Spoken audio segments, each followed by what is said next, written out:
Alright, everybody, back with another one. We took a little break last week, didn't have an episode air, but we were working on some stuff on the back end, regrouping, and decided to come back this week with an episode. This is a very specific episode. We're taking a look at something that Rand Paul, Dr. Rand Paul, Congressman Rand Paul has said on an interview with Patrick Bet-David about um, he talked about a lot of different things. He did like an hour-long podcast episode. We won't get into pretty much anything except this one topic, but he spoke about the situation with Trump and how he and his team executed the capture of Maduro from Venezuela, and what his thoughts are on how they did that, and the conversation that he had with Marco Rubio in Congress. So we're going to take a look at all that today, and we'll talk a little bit about Rand Paul and his politics, and then a little bit about the libertarian movement, and that whole side of the political spectrum, and we'll talk about some other things that I think are going to be playing a role in politics going forward with the remainder of Trump's term, and then also the next president, who I believe is going to be DeSantis, and how that is going to play a role in the way that the leaders of this country are going to be governing the United States of America going forward, as I think we roll back to a time where we're sort of undoing a lot of the wrong and unrighteousness that was in this country. God is purging and cleansing a lot of that out. The next few presidents are probably going to be more Christian and or more, at least very morally sound. And I think that that is the tide is already starting to turn. Donald Trump was the first person to do that, even though he's declared himself not a Christian. But, there's going to be more that comes with other presidents as this unravels. And I think we're headed back to a time where America does see a resurgence and a rebirth of Christianity in this nation once again. And we'll talk, we'll unpack some of that in this episode today as we take a look at what Rand Paul had to say. Um, but before we get into that, I do want to talk about some of the products that we promote here, completely independent program. We're doing this podcast on a, shoestring budget and just sort of, building it as time goes on. We're looking to grow it into a bigger business, which we are on track to do. And we're looking to do a lot of great and interesting things this year and next year as we continue to grow the podcast, like interview certain guests, which I've spoken about before, and then a whole, bunch of other things. Definitely also upgrading equipment, getting the quality of the content better for you guys. And the way that you can help support that is to purchase some of the products that we promote through here. We have the Amazon storefront, which is products that we use and we recommend, but they're not stuff that we create. So, that is us promoting third-party products that we like, but it's everything, everybody has their own preferences. Healthy Body Good Soul Store, that is the website where we sell the apparel, the merch, that we create, but we actually create all those designs in-house. And, we've come up with those designs ourselves and put them together and apply them to be able to be, printed on all these different types of, apparel, whether it's, t-shirts, hoodies, or long sleeves now that we're in the winter, or anything all the way to yoga pants and Stanley cups and things like that. Not the brand Stanley, but that type of tumbler cup. So we have a whole bunch of different products on there, but those are designs that we actually create. Now, we don't create the products, but we create the designs that are essentially what the product is. So, that's a great way to support the channel, and it supports some of the charities that we believe in here at this podcast and that I know you guys would get on board with too. Things like child trafficking awareness, wrongful incarceration of people in prisons, and a couple of other charities that we are heavily involved in. A portion of those proceeds go to the charities as well. So it's not just supporting the podcast and our own, pockets here. It's also helping others because we believe very much in, sharing and sharing our income with others if it especially can benefit them in a charitable way. But the one product that I do have that is a product that we created 100% in-house, and it's sold through third party distributors, but it is a product I actually did is the children's book that I wrote, which I've promoted on here before. This is Little Boy Full of Love. It's a legitimate book with the ISBN number. There's the barcode, there's the publishing company, and that's my picture on the back. And it's a legitimate book. It's available for sale on, pretty much all the major online platforms: Amazon, Walmart.com, BarnesandNoble.com, and a whole host of other websites. But it's also available in a lot of bookstores throughout the country. I think we're in 20 or 21 states, and many bookstores throughout all those states.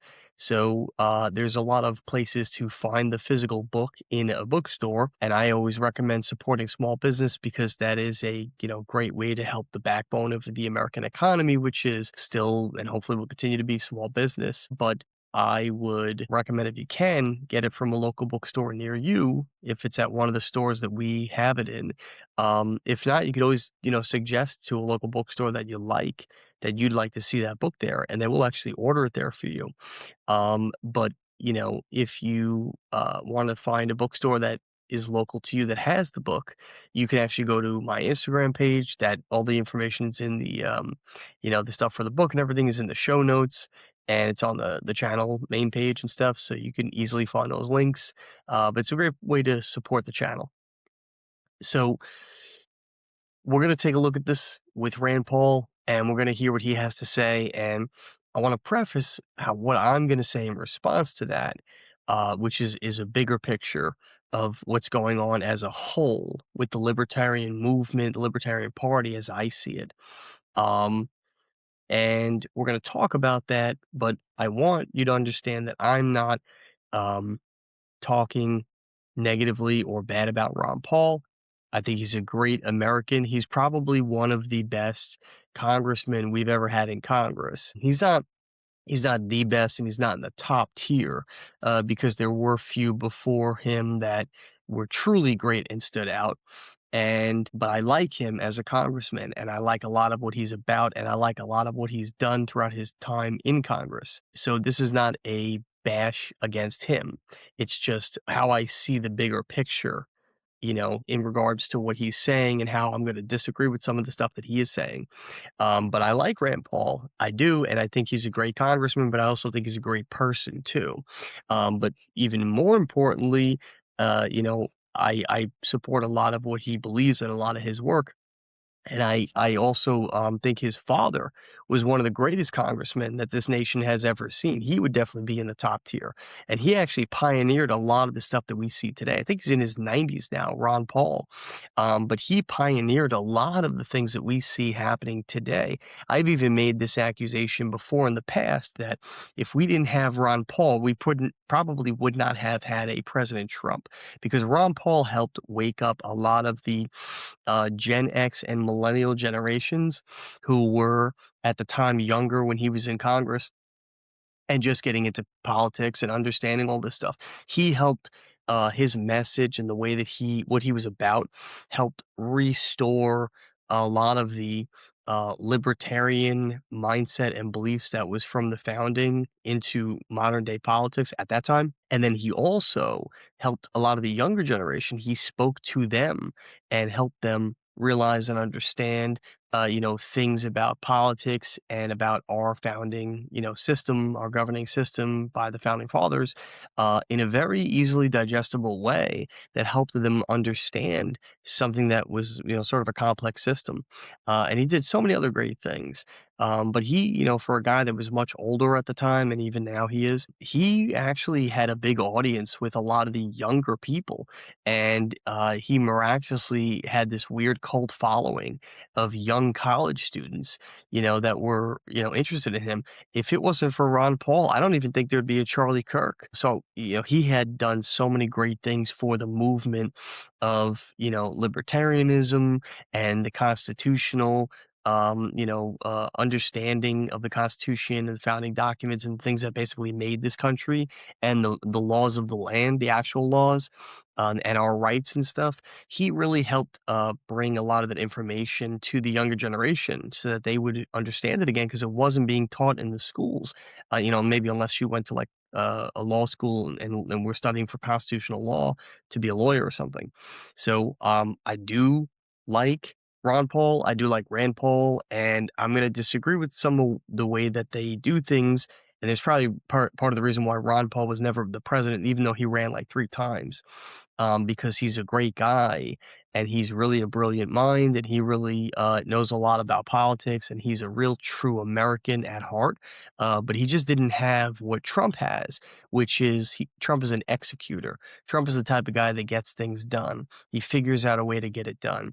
And he usually, typically makes decisions from a moral standpoint, at least as far as I've seen, in terms of, doing what's best for the people and doing what is more or less the correct thing to do. It might not always be the thing that everybody is the popular thing, or the choice that everybody is happy with, because that's never a possibility. You can't make everybody happy, but he gets the job done. And we know this because we've seen his track record. He delivers on things that he says he's going to do. Ron Paul tried a lot throughout his career to get things passed and to get things done, and he was never able to get it done. I don't even know if he really ever passed many, if any, bills that he proposed with the help of Congress and everything, getting it approved and getting it passed his entire tenure as a congressman. He's a brilliant mind, but he is a sort of like a philosopher. He's not an executor. He's not the guy that goes out and gets it done. And I see Rand Paul as that same type of mentality. He's a brilliant mind. He's well researched. He knows these things. He's a smart guy in his own personal life as a doctor, but he's also intelligent in politics because he does know the law, he does know the Constitution. He's just not an executor. But I want you to know that I'm not going to say anything that is intentionally bashing these people because I like them. And Ron Paul is one of the first people to get me interested in politics a long time ago. So, this podcast is not about bashing them. It's just about coming at this from a different perspective that maybe makes you, the audience, think about these things a little differently, while also understanding you don't have to dislike somebody or hate them or hate what they believe in or totally disagree with them. If there's one or two things that you just don't agree with them about, it's okay to have a disagreement and not hate somebody, which I think social media has sort of made people think we're supposed to do. You have to be 100% in alignment with me, or you're wrong and I hate you and I want nothing to do with you. We saw this a lot during COVID, especially with family members fighting online and stuff like that, but that's a whole nother topic. So I did say earlier on that I would be doing book promotions because I want to get people, at least I feel led to get people to read physical books again. Now you see in the background, I have a Bible here. This is a Geneva 1599, I think it is, version of the Bible, written in Old English. And then I also have here my actual study Bible, which I have like 1,000 post-it notes in and all kinds of, things, marking certain things and stuff like that for learning purposes. And that is a King James version, the original King James version from the 1600s. So I read physical Bibles. I don't. I listen to the Bible app sometimes. I'll play it on audio so I can hear it because I like to, hear it read out. Or if I'm on my phone and I'm not near a book, I will read the Bible app on my phone. But it's occasionally. If I am on the go, though, I actually do carry with me, and you can see how weathered it is, a small pocket-sized Bible. This is a legitimate Bible, but it's only the New Testament. So you can see here, I'll show you like a red letter page if I can. This is a red letter page.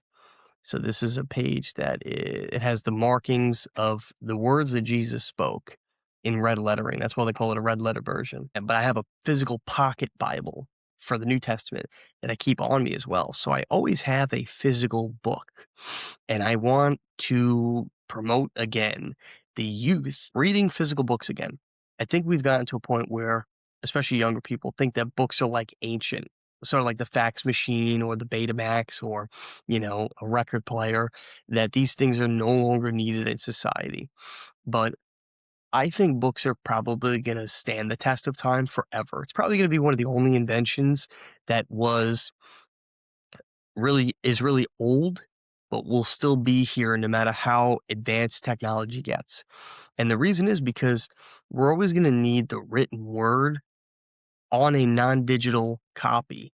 Because at some point, if all of our information is in the digital ethos and something happens with the power, the electric, or the hard drives, the cloud system, just anybody who has control over that stuff can wipe all that away, that would be extremely bad for people and for future generations. And imagine if tomorrow every single copy of the Bible on earth was deleted, right? No one had access to it. You would have to basically have people who were, really like photographic memory and read the Bible constantly and memorized it to literally rewrite the Bible for us so that we would have the Word of God. And so that's a scary thought because of a couple different reasons. Power failures could, wipe out all of our digital information, but at least we'll always have the Bible, the Word of God, which is way more important. But you could also have authoritative figures come in and say, like they used to do in the past, they've tried this many different times throughout history, burning all the books and stuff like that. So we never want to be in a position where we're beholden to the technology for us to have the Word of God. But besides that, also with books themselves, it actually does wonders for the brain in a way that reading things in a digital form don't.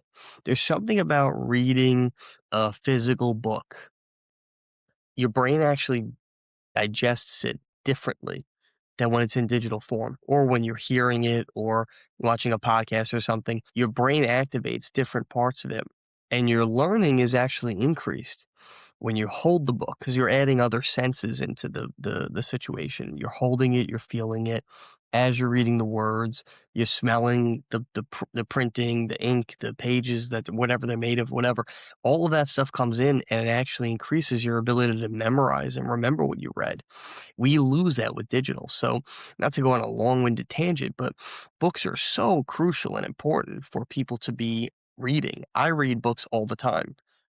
And I pretty much read a book a month, and I highly recommend that, um, you know, everybody sort of integrate reading from books in some capacity into their life, even if it's a book a year, just to be able to do that on a consistent basis going forward throughout time as you get older, it will do wonders for you in so many different ways. But it also is good to take a break from social media and the digital world and get back to doing things out in this reality that we live in. So, with that said, I'm promoting another book today, which, because of what we're talking about, is a book that I read that I bought years ago, and it is Ron Paul's book, The Revolution, a manifesto. And it's got chapters like foreign policy from the founding fathers, the Constitution. It's not a big book. It's a really nice read. It's like less than 200 pages. So it's not a very long book, which is great if you're the type of person who doesn't really like to read books that much. It's under 200 pages, which is pretty, not small, but it's reasonable for, your average book today. Most books tend to be over 200 pages. So, I would say definitely try and get back into reading. If you haven't done like a New Year's resolution or whatever for 2026, you might want to make that one of the things that you do is get back to reading physical books. And in good faith for talking about Rand Paul and what he's saying in this clip. I wanted to promote his father's book because I really liked it and I read it a long time ago. It's a book I actually own, as you can see, and I am a fan of the Paul family. But we're going to jump into this clip now. We're going to see what he had to say in Congress to Marco Rubio about the situation, and then a little bit about his thoughts on it on the podcast itself. And then we're going to talk about some of the points that I want to make about this. So let's jump into that now. Yesterday, was it yesterday or 2 days ago, you and Marco Rubio had a good exchange? I think it was it yesterday? Yeah. Yesterday, yeah. It's hard for us to conceive that an operation that lasted about 4.5 hours and was a law enforcement operation to capture someone we don't recognize as a head of state, indicted in the United States, All right, wanted with a $50 million my bounty. question would be, if it only took 4 hours to take our president, it's very short. Nobody dies on the other side. Nobody dies on our side. It's perfect. Would it be an act of war? We just don't believe that this operation comes anywhere close to the constitutional definition of But war. would it be an act of war if someone did it to us? Nobody dies, few casualties, they're in and out. Boom, it's a perfect military operation. Would that be an act of war? Of course it would be an act of war. I'm probably the most anti-war person in the Senate, and I would vote to declare war if someone invaded our country and took our president. And you were talking to him about Venezuela, with going in and taking Maduro, and if that were to happen to us, would that not be considered war? How would we react to it, right? If you don't mind kind of taking a minute and give your argument on that, because I have some questions on that. So we had the debate during our constitutional convention over how war should begin. Should one person have the power, the president, or should we give that power to the legislature? And it was pretty much unanimous from Hamilton to Jefferson. We're going to give the power to initiate or declare war to Congress. That's what the Constitution says. All right, so there you have it. Essentially, Rand Paul's take or opinion, based on his understanding of the Constitution and everything, is that Trump and his team going in and doing a mission where they use their military and stealth and weapons and things like that to take out limited targets so that they could accomplish this mission, and then capture the president Maduro and bring him back to the United States for trial and conviction stuff, is an act of war, and he should have never done it because Congress is the sole authority on declaring war. And with that short, Rand Paul's 100% right, because Congress, via Article 1, Section 8 of the United States Constitution, states that Congress is the only one who has the authority to actually declare war.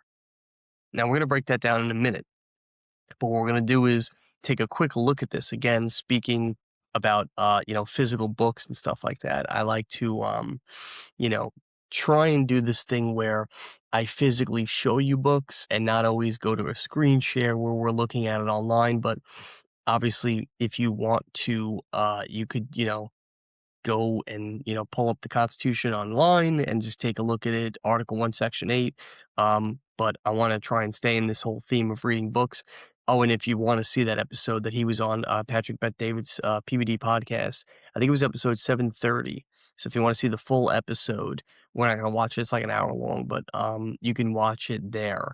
But this is an actual little United States Constitution book, and it, under Article 1, Section 8, it states a bunch of bullet points, and then when you get to a certain one within Section 8, because there's several things that Congress has the authority to do, it's straight up says to declare war, grant letters of marque and reprisal, and make rules concerning captures on land and water. So it's very clear what who has the authority to declare war and who has the authority to decide the rules for capturing certain people, which would fall under a war anyway, because that type of thing, capturing, would probably only happen if you were going to war. So he is absolutely right. And a president cannot just go and start a war with another country, cannot declare a war, and cannot go and capture another president without the authorization of Congress. Now, we're going to break that down as to, essentially, how all that is true and what that means. But really it goes down to what we looked at, Article 1, Section 8 of the Constitution, that clearly states that. And it's very clear, because not only does it mention about declarations of war, which, Rubio had said in that congressional hearing, that they believe that what they did, that mission, was not in violation of what the Constitution says about that. And the problem with that is, if he was saying it's, not a violation of declaring war because they didn't declare a war. They just went and did a mission. And, there's no armed forces going and, shooting all their soldiers and they're shooting our soldiers, which is a flat out war, even though wars really aren't fought that way anymore as much. The fact that the other part of the clause says about, capturing people is a complete, he's completely incorrect just from that alone because it even says capturing. And that's exactly what they did with Maduro. They captured him and took him. They stole him from his country and brought him to our country for prosecution. So Rubio's wrong in that regard, and Trump's team is trying to spin this, which is not. It's not the angle I would recommend they take. But then again, they can't admit that they're wrong. They have to do, as everybody does in politics, deny, deny, deny, and just pretend that either you didn't know any better or you just think your definition of the words is correct and the other person's is incorrect. If that clause didn't say capturing as well, then he would have a point. He might have a chance to sort of fight that in the Supreme Court if it ever needed to go there. But the fact that it says it, there's no disputing it. That is the fact. So Congress declares war, but the president is the commander in chief. So he's the president and he's also the commander in chief, which is two different roles because when Congress declares a war, they're not saying we are going to war. I think a lot of people think that too. That's how it works with the, the government is that Congress says we're going to war and then we all go to war. What Congress does is it basically changes the status of the United States. So every day we're considered what's called in peacetime. And you might have heard this in the past, where people from history have said we're not in peacetime anymore, or these are peacetimes. That's an actual technical status that the United States is in, and we're living in a peacetime every single day of our lives. Every once in a while, a Congress declares that we are in a wartime, which switches the way that the country is run. It switches the way that the country is governed. It switches, what type of control the government has over everything that they normally have control over. Some of that stuff changes a little bit. It also changes the roles of everybody, where Congress has a slightly different role. The president has a slightly different role. That's why the president has two titles. He's the president, but he's also the commander in chief. But he's really only the commander in chief when we're in a wartime. When we're in a peacetime, he's the president. And so, it changes the way the government's done because it puts us under now like military law, which is a different governing system. So it's sort of like having two parallel governments. You don't have them at the same time, but it's an on-off switch.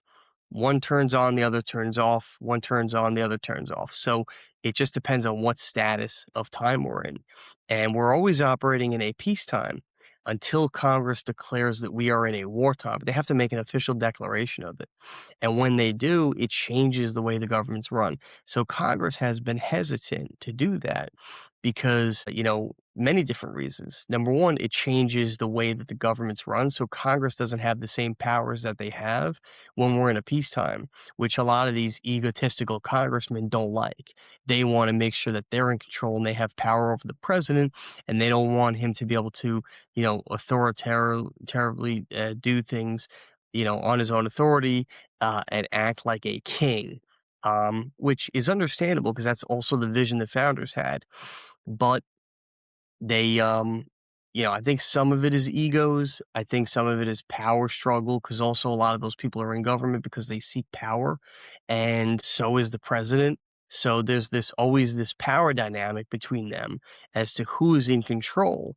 And that's a good thing and a bad thing, but a good thing because that is part of the balance of powers that we have in our, governing system in this republic. So Congress has to make an official declaration. But then the president becomes the commander in chief if we're in a wartime, and now he can operate in a different way without having to get approval for every little thing from Congress. And so if you look back throughout history, you'll see that this was all set up that way because the founding fathers had come from dealing with the British. Great Britain at the time was the biggest superpower and a huge threat to them because they were trying to take over their little nation while they were in their infancy, trying to at the same time build it up and become independent.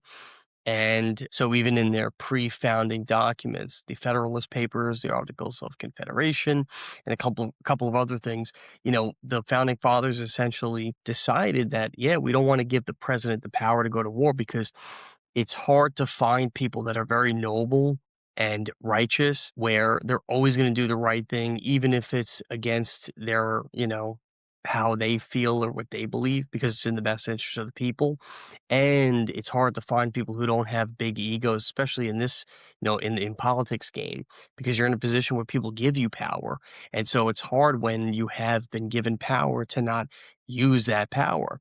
And that's why many people abuse it too, because they feel, I was given this power, so I might as well get to use it, and many other things I'm sure too. There's an old saying, like, if you wanna, learn about somebody's true character, give them power and see how they act with it. The founders they realized this in dealing with Great Britain and dealing with other monarchies that had kings. The Spanish back in the day when, America was first officially established with the colonists pre-America, they learned dealing with kings that when you give one person too much power, a lot of times they abuse it, and it's hard to find people who are good, decent people who are not gonna do everything they can to resist that urge to want to go and conquer other lands and stuff like that, like a lot of these nations did in the past. And that's how a lot of them grew in size and became more powerful, because they kept conquering nations, and those nations would help them expand their footprint in the world. And so the founders never wanted the America to become that, to become a kingdom, grow and conquer nations and expand our footprint and become the next Great Britain world superpower, because they knew then we would lose our blessings from God, and this nation would fall to another, and God would rise up some other country. So they always fought against that. And even Washington did, when he had stayed in office for 2 terms and left. He left on his own accord. That wasn't the rule. He just decided to do that. In fact, it wasn't even an official amendment to the Constitution until after FDR abused it.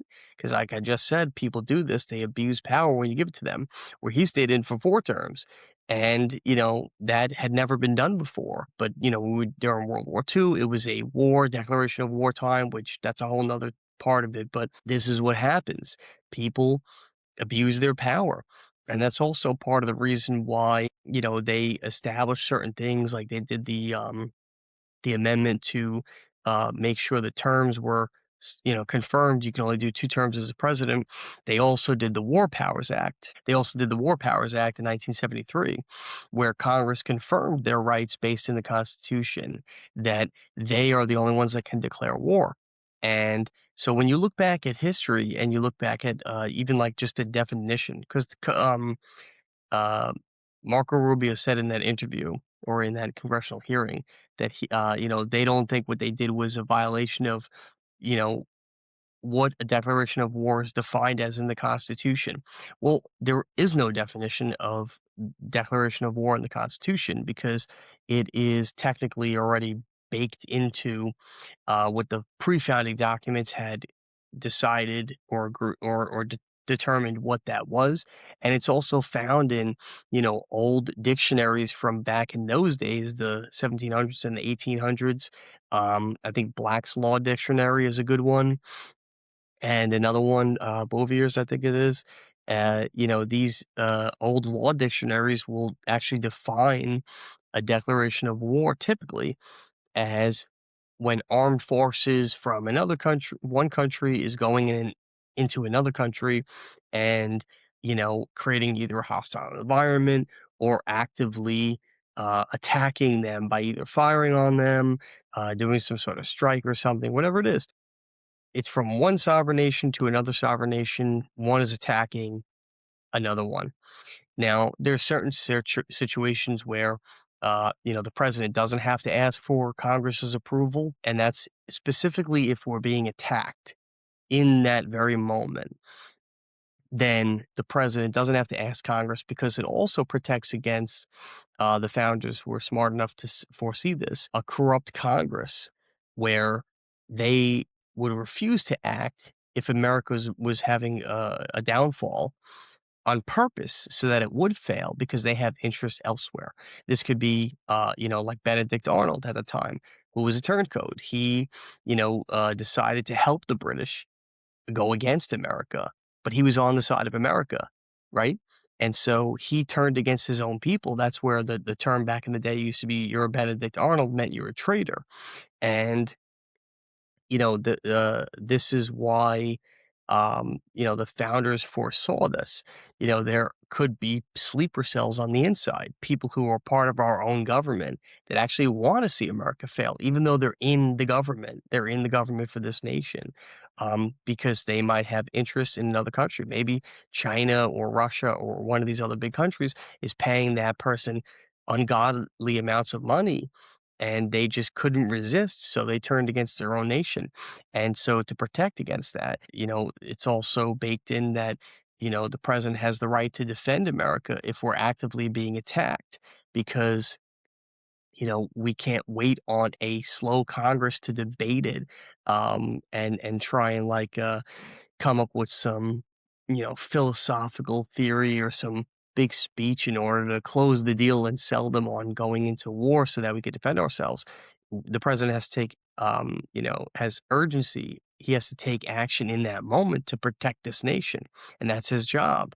So there are instances where, the president can also override Congress, but that's pretty much the only one, is if we're actively being attacked right now.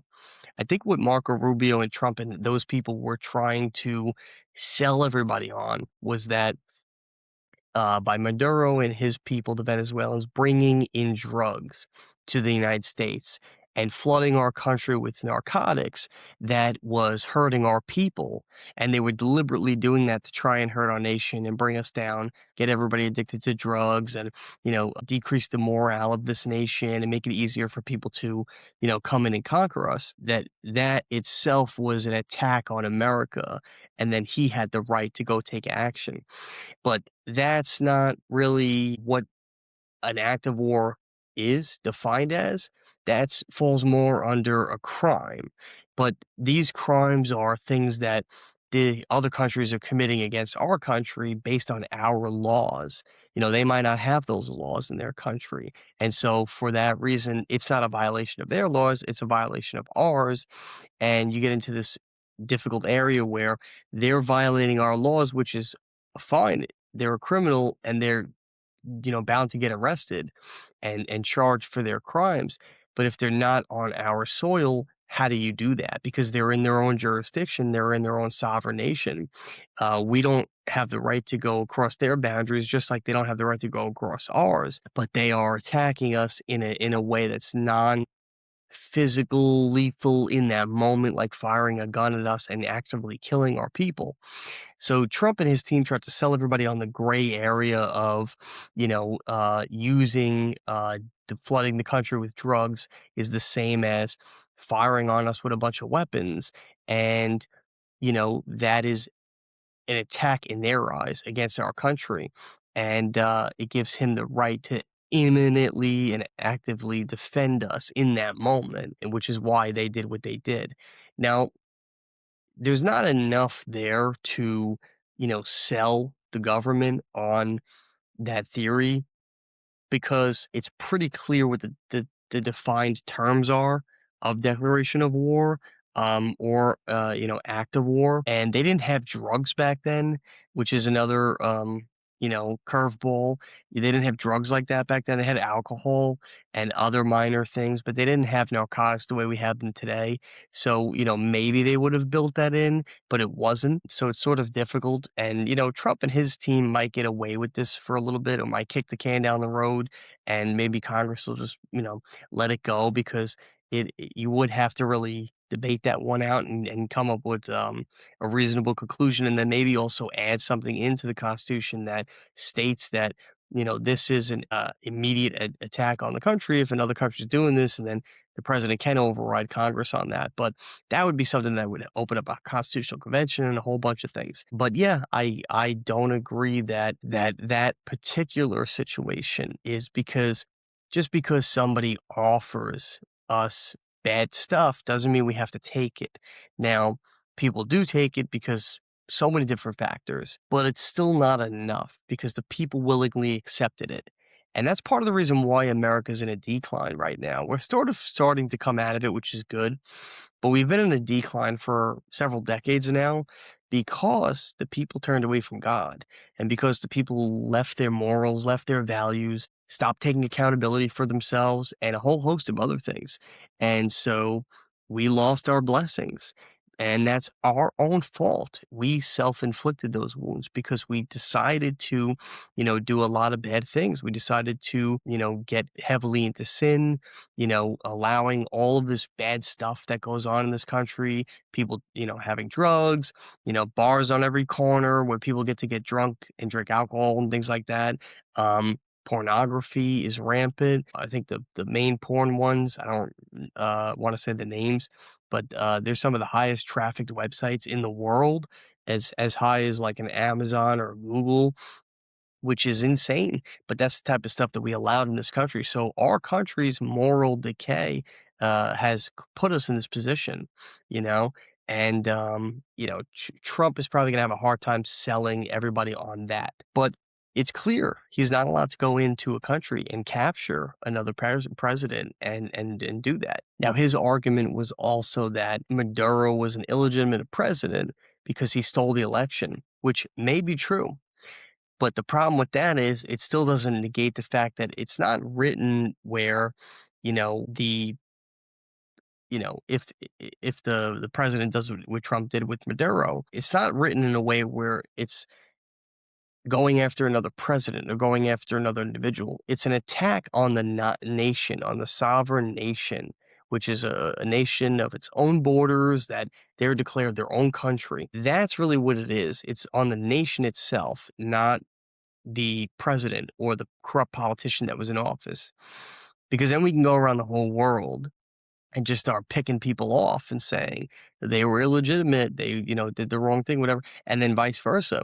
When a Democrat or a super liberal president becomes president in the United States, they can now do those things against right-leaning people or, more conservative people or Christian people or whatever it is, and use that same argument. It creates it's not a good idea for Trump to take that approach because it's just not, there's not enough evidence there and there's not enough, to back that theory as being justifiable. But it doesn't matter if he's illegitimate or not. The president still doesn't have the right to go do that. The people are supposed to take care of it themselves. The problem is, like America, many other countries around the world are corrupt because the people have fallen away from God and they've gotten into their own vices, they've gotten into their own selfishness. They think that they justify all the sin and all the immoral things that they do, and then claim a lot of them that they're still getting into heaven or, whatever, living good lives. They're good people when they're not. But that's why a lot of these corrupt politicians run these countries, because the people don't stand up against them, because they're also morally corrupt. They're also bad people. So how could bad people do the righteous thing of taking over their own government and their corrupt politicians and restoring that back to good when the people themselves are bad? You can't expect, and that's why Mexico is run by cartels and China is run by, a dictator. These countries are run by bad politicians because the people are bad. The people are corrupt. Now, I don't mean the people are bad in the sense that I don't like those people or that those people are bad people, for superficial or worldly reasons. I'm strictly talking about from a moral and ethical and spiritual, standpoint. They're not Christians. They're not, true Christians, real Christians who actually their actions match what they claim to be. And they're, not people who are morally righteous. And that's really what it comes down to. There's a reason why America was blessed and has been the superpower for the last several hundred years in this world. It's because we have been given blessings and grace by God, and we are the authority, the light over the world. And our mission was originally to spread Christianity, spread the gospel by being the example nation of the world. And so, Rand Paul and many Congress members are upset because this was, Trump overstepped his bounds here by doing what he did. But the problem is with this type of mission, he would have had to notify Congress a certain amount of time in advance, letting them know this is what they were going to do. But because it was a stealth mission, you can't give that information away, because if there are corrupt people in Congress that are in bed with the Venezuelans or Maduro, they would have leaked that information that Trump is going to attack and take your president and things like that, and it wouldn't have worked out. So Trump, on one hand, was wrong for what he did in that sense, but on the other hand, because he did it, he couldn't have done the right thing and done it the right way, where he goes through Congress and gets approval, because somebody would have tipped off Maduro and his people that this is what's about to happen, because we do have corrupt politicians on the inside in our country too. So there's a couple takeaways here with this specific situation. Number one, this is a rule of thumb in many things in life, and there is something to this being true. It might not be right all the time, but it is true. And that's an old saying that I know Trump probably lives by as well, is sometimes ask for forgiveness, not permission. And that does work, because sometimes things need to get done that are messy, that are difficult decisions to be made in that moment, but they're really what's best for the people. And even though they're not necessarily the good thing to do, or whether or not it's legally or whatever correct, it's the right thing to do. That has happened throughout history, where you know God told his people to do something that was maybe not a violation of the law, but maybe would go against certain laws, especially if laws of man, and maybe was something that was against one person and didn't hurt them but benefited somebody else. That does happen sometimes. God does say to do that. Perfect example is if we all have the right to life, and nobody deserves to have their life taken from them from another person. But if you're actively being an aggressor to someone, and you're putting their life in danger, and they use self-defense to kill you, that's justifiable, and God sees it as that way as well. So sometimes, yeah, there will be negative repercussions for some people, and sometimes some people's rights are going to be violated to protect the rights of others, and that is just a natural part of life. But it's ordained by God that that is okay in certain situations. Now, there are two things that can happen here. So Trump is wrong in how he did what he did, but he might be right in what he did. God will decide that, and it will be seen in this life whether or not that was the case. But because he was legally wrong or incorrect for what he did, there's two choices here. Our government could try and impeach him for what he did, because it was a violation. He went around them and did an act of war in their mind, in their definition, and also captured a president, which is in Article 1, Section 8 of the Constitution, which is a violation of the president's right, because Congress holds that right. So they could go that route if they wanted to. The other thing is Venezuela themselves can now retaliate on America, because what we did was apparently an act of war.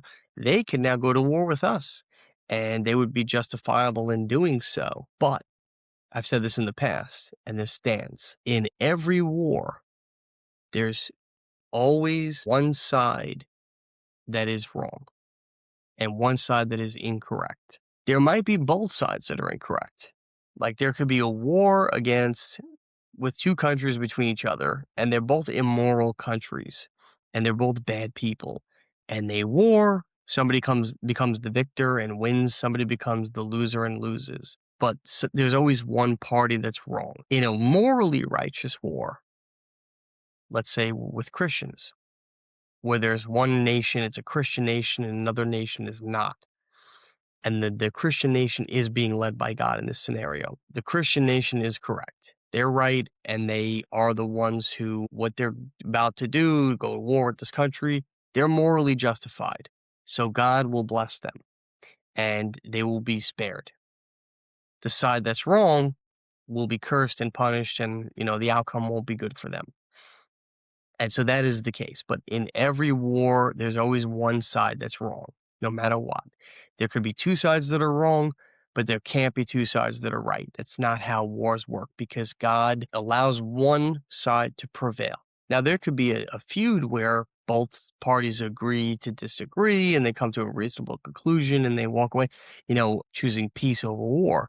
That's great. And that'd be nice if every war was like that, but it's also not a reality. And these things happen in life. It's a part of life. Some people like to believe, and they've been trying to do this since forever. Will we live in a future, we keep trying, where there's no more wars, right? There's even been songs sung about it, no more wars. But the truth is that's not the case. There will always be wars. Forever, till the end of time, because it's a natural part of life. It even says in the Bible there's a time for everything, and in that passage it includes there's a time for war. There will always be a time for war, because God needs to use war every once in a while to move certain people and to handle or take care of other people, especially if they're acting in an immoral and unrighteous way. Venezuela can retaliate on America if they choose to. Now, will they? Probably not, because they're such a small nation. America is a million times bigger, and we would destroy them in a moment. But that's not what Trump wanted to do. He didn't want to go to war with Venezuela. He wanted to accomplish a mission of taking out a bad guy and giving a country a chance to reinstall or instate the person they actually wanted to be president, or somebody new, but somebody who they're going to legally and lawfully vote in. Now, that's up to Venezuela. If the people rise up, they're going to put in, people, or politicians that they truly want to govern their nation in a democratic way. They're probably not going to declare any war, retaliate against America, because the criminal entities of that government were the ones that were doing this. And, when you're wrong and morally unrighteous, you have no ground to stand on. So you're not right to do that anyway. And that's what I'm talking about here. I believe that what Trump did might have been legally incorrect, and the way he went about it was constitutionally incorrect, but it was probably morally correct. It was probably morally right. And because of that, God is going to protect him, and God is going to allow America to continue to be blessed. And at the same time, probably receive no negative repercussions from this, because it's liberating the Venezuelan people from corruption in their country, and they're going to have a second chance to make things right. Now, will they? That's up to them. That's up to them if they're going to actually take the steps to change their lives, turn from their wicked ways, and start living the morally correct way, so that God can bless that nation. And then they can now go into this new future where they they install a whole new, government, or new politicians who are actually have their best interests in mind, and are going to, allow them to have a democratic system, fair, and no, stolen or crazy elections. And then live a nice life where their country prospers again, and there's, some element of freedom based on their beliefs and their laws. But it starts with the people turning back to God and being Christians and being blessed by God because of that. And so that's going to dovetail into what I'm going to close with here today, which is, I agree with Rand Paul about a lot of what he said, because constitutionally speaking, legally speaking, he's correct. Where he's incorrect is he's missing the bigger picture. Sometimes you have to do things that are morally right, even if they're wrong in other areas, because God is the ultimate authority.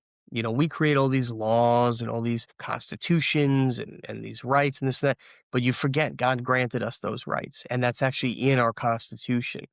And so this all goes back to God. God is the ultimate authority. He gets to decide what happens and he gets to decide who gets blessed and who gets cursed. I talked about this in a previous episode as well, where we went through the genetic line of Noah and his sons, and how one was cursed and the other two were blessed, and they went on to live great lives and their ancestors. But the one son's family was cursed, and all their genetic line was cursed, and how that might have affected the nations of today, because those people are here living on the earth today, and some of them are related back to that line of family that was cursed.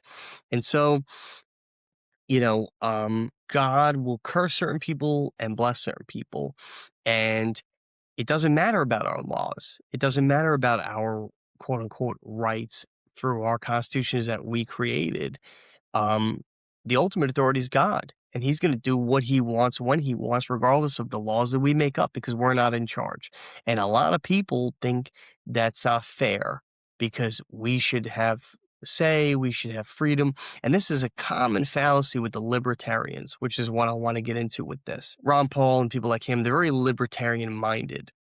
And the problem with the libertarians is, and not all, because some are Christians and some do believe and some have their political libertarian beliefs, but then they also believe in God, and that is more important to them. That comes first for them. And that's great. That's the way it should be. But there are a lot of libertarians in this country that are atheists, or they just don't put God first. And they put their country, at least in their mind, first, or their freedoms, their personal freedoms first, or they put the Constitution and the founding documents and things like that first over God. But you have to understand, God created this nation. He founded it. He's the one who allowed Columbus to discover America and set this land up as a Christian nation, the first ever Christian nation in world history. You know, he gave Christians a physical home here on earth, a landmass that would be declared for them. So, this nation is a Christian nation because God founded it, and this nation exists as well as the founding fathers, the Constitution, the Declaration of Independence, and all these other founding documents that give us everything today. All exist because of God. It even says in the Constitution and other founding documents that our rights are granted to us by God. We get them from God. That's where they come from. They're inalienable because they're from God. They're not stuff the government gives us, and we, the people, have said we declare that we get these rights from you. We're saying these rights come from God, um, not not the government. So your job as the government is to protect those rights for us, but they don't come from you. So because they come from God, He's the ultimate authority. And sometimes He's going to have a leader do something that is the morally correct thing to do, even if it's not the thing that's legally correct or the way to go about it, because He has a bigger mission that this needs to be done, or because He wants to help His people here and liberate them from tyranny and from corruption, and because many of them have prayed to Him, save their nation. So He came in this way and blessed that nation and said, "You have another chance. Turn back to me, change from turn from your wicked ways, get rid of all your sin, and I'll liberate you of this corrupt politician and give you a chance to rebuild your political system. But you have to turn back to me." It's the same thing America was faced with. We were given the option to keep sinning and continue to be cursed and go downhill, where we would be a little marker in the history books for world history of the nation that once existed, that got the opportunity to be free, and people got the blessing of individual rights and individual freedoms and self-governance, but that experiment failed because the people couldn't uphold their end of the bargain.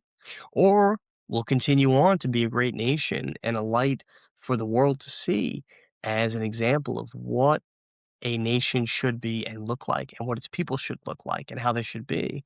And it all starts with them being Christians and being people who put God first. And that's what this comes down to.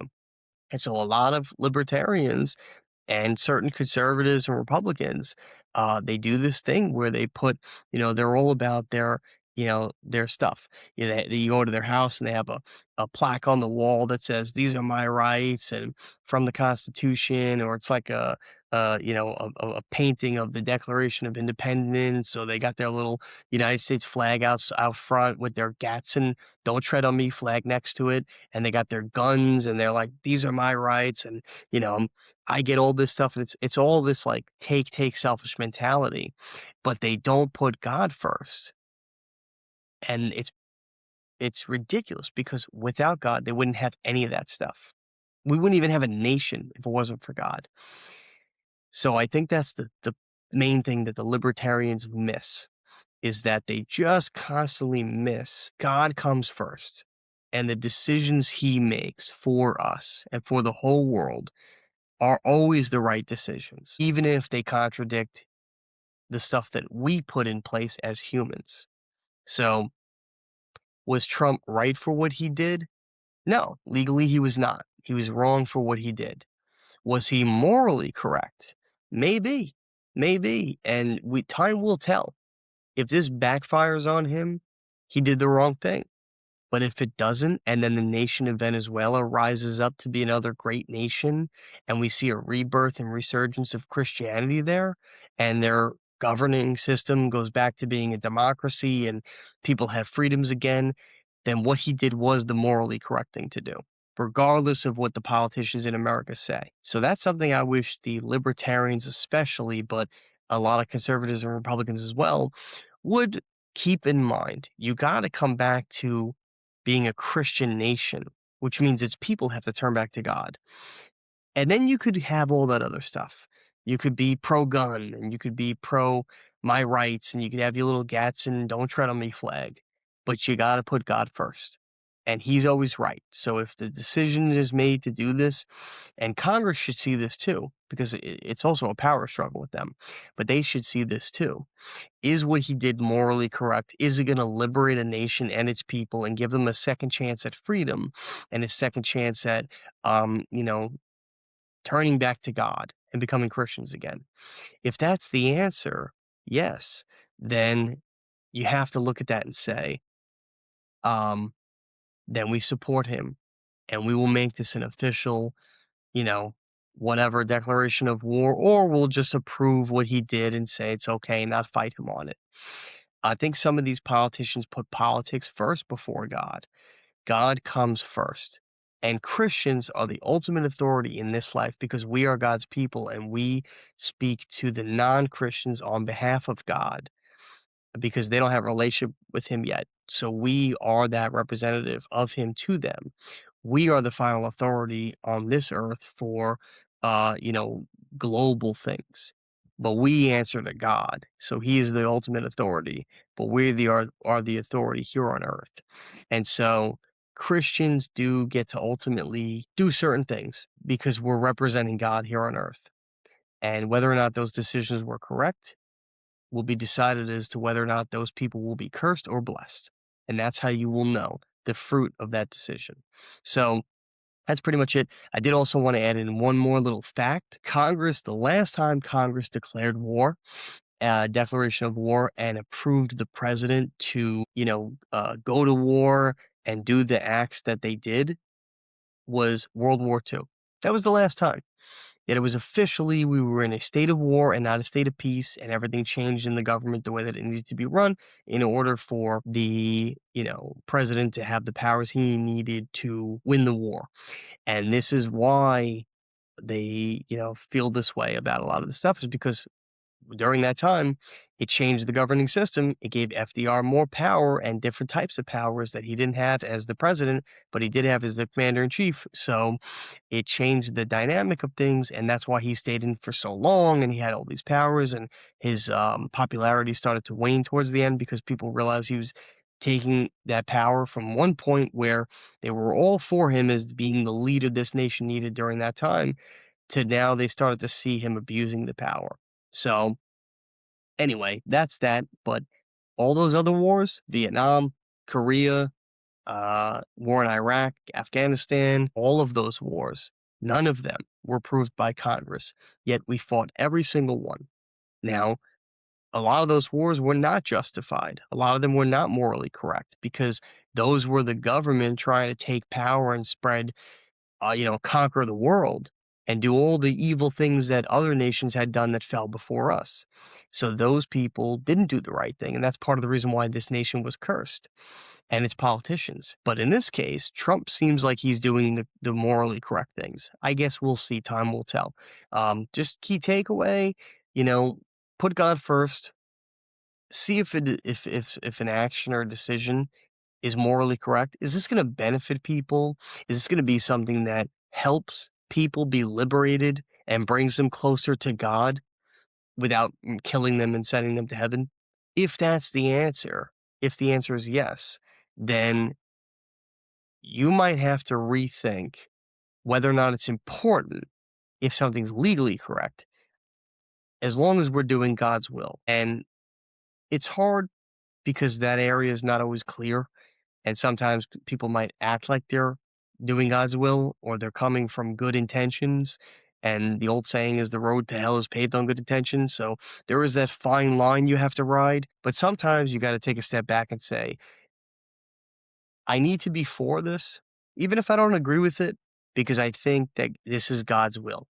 And we need to always be on God's side, especially if this nation wants to continue to be blessed and not cursed. So that's pretty much it.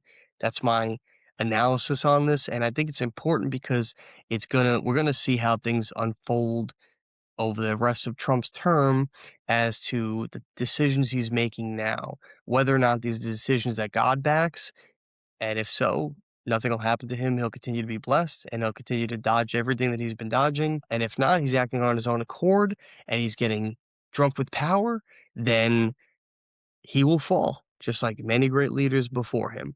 So that's pretty much it. That's my take on this, and just hopefully a different perspective on this that maybe no one else on the internet is really talking about. But definitely put your, comments in the comment section. Let me know if you agree, what your thoughts are. Even if you totally disagree, that's fine too. Put that in the comments. Give me your take. Maybe you have something to contribute to the conversation that I didn't talk about here or think of. So definitely put that in there. Don't forget to like, follow, subscribe, share, all that good stuff I always say, because it does help the channel grow. And we have a lot of big plans as to what we want to continue to do next year for this podcast and the rest of this year too. We're hoping you stick around and subscribe so that you can get to see all this stuff. And when we're doing new things or cool things, it pops up if you hit the notification button, especially, which I definitely encourage you to do because you'll get to constantly see what we have going on here. So don't forget to do all that. And stay for the ad at the end to take a look at some of the stuff that you can purchase to help support the channel. But that's it for this video. Stay tuned for the next one. All right, everybody, I just want to take a moment to promote my children's book. This is Little Boy Full of Love. That's me on the back. And this is a little sneak peek on the inside. It's a great book. It's a children's book. I actually wrote this for my son. And it's available right now on Amazon, Walmart, Barnes & Noble, Indigo, Bookshop.org, and a lot of other online platforms. But more importantly to me, it's actually available in a lot of bookstores throughout the country. You can find out which ones are closest to you on my Instagram page. We highly recommend that you shop local, buy from a local bookstore. So if you are looking to, get a children's book for you or anybody you know, or even with the holidays coming up, it's a great time to, buy a children's book as a gift. Definitely get it from a bookstore that's local to you. But if you absolutely can't get it from one of the bookstores that are currently carrying it right now, and we're in about 15 or 16 different states across the country, so it may actually be in your state, and it could even be local to you. But if you can't get it from the physical bookstore, check out our Amazon storefront. The book's available on there right now. And like I said, with the holidays coming up, you may want to do your Christmas or Hanukkah or holiday shopping early, and you can even order it from our Amazon storefront and ship it directly to whoever you're gifting it to. But it's available on those platforms, Amazon storefront and bookstores and other websites that I mentioned. But I want to take a moment here to look at the storefront just to give you an idea of some other stuff that we have available on there. These are products that we highly recommend. They things that we use in our daily lives, and it's all organized by category. So it's a lot easier to, shop for the holidays and specifically for things that interest you, particular categories. Available right now, many different items on our storefront. If you can see here, 61 items just in women's apparel, fall decor, because right now we're in fall, 26 items, kitchen items, baking specifically, things for around the house, children's toys, even stuff for parties. If you're trying to save money on a party and throwing your own, occasion, you can even buy some cool gadgets here to help you, put on a better party. Health and wellness items here, even stuff for Christmas. And there's the book right there. So you can get it from the storefront. You can get it from the bookstores, like I mentioned. But it's available on all these different platforms. It's really easy to find and gift to somebody. Also, I want to show you the apparel shop, and these are some clothing items that we actually produced. So if you're looking to get some cool apparel items,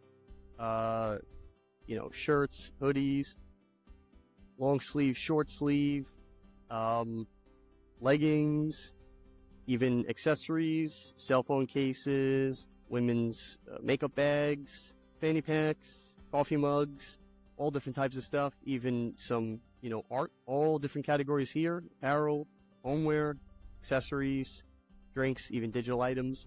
It's all on this store, healthybodygoodsoul.com. Anything that pertains to you or somebody that you're looking to get a gift for the holidays. A lot of great designs on here, a lot of cool designs that we actually custom created.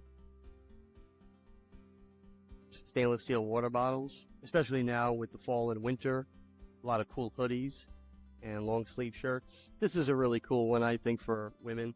The original Be Your Soul apparel, that one's actually really popular. People tend to like that. This one's one of my favorites. The free shirt. It's the American flag and it says free and that says not property of the United States government. That one's pretty cool.